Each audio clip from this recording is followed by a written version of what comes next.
So James, what are you working on as a writer today?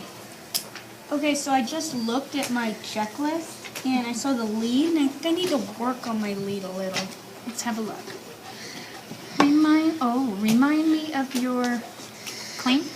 Okay, I want to lower healthcare prices. Oh, you believe that healthcare prices should be lowered.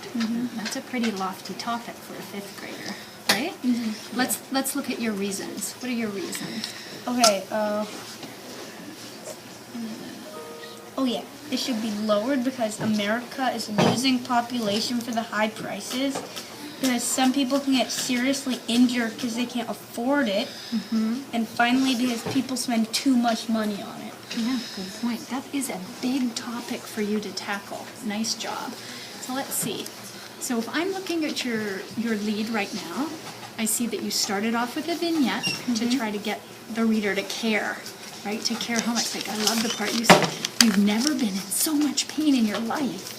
That really gets the reader to care, right? And then you have your strong position and your 3 reasons. So I'm just thinking to myself, maybe one way that you could make your lead even stronger than it is, and it's already really strong, is you could think about the counter-argument. You could think about what people who don't believe, like you believe, about healthcare prices, and then you could kind of aim your position at them. You're talking towards them. You know what I mean? So, for example, remember the chart that we were working on with counterclaims, and we talked about how we can say, critics might argue, and then you could say, well, it might be true that, still in all this, something like that. Does that make sense? Yeah. That's one way to make your lead stronger, is if you think of the people who would argue against you. So let's think about that for a second. So if you were to use that phrase, critics argue that, what might you say? Think about that. Oh, I know. I could say critics argue that doctors deserve the money and they should be getting paid this much. Many people say. So I could say, critics argue that doctors deserve the money, they should be getting paid this much. Well, that might be true.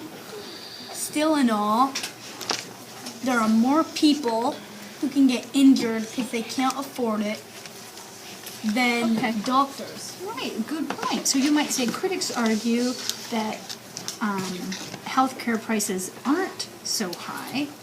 However, I believe that they are really high, but perhaps maybe we could lower prices in another way. Yeah. So you can kind of come up with like an alternative situation or suggestion. Does that make sense? So you're thinking about them all the time, so that strengthens your argument, even if you do that right away in your introduction. Want to give that a try? Yeah. So when I leave you, do you think you can try out a couple of different ways to think about the people who are arguing against you? I was going to put in right here because that's kind of at the end of the vignette, and then after I state my 3 reasons, so I think that would be a good spot for it. You could maybe try that. Okay, give that a go and then let me know how it goes, okay? Okay, awesome.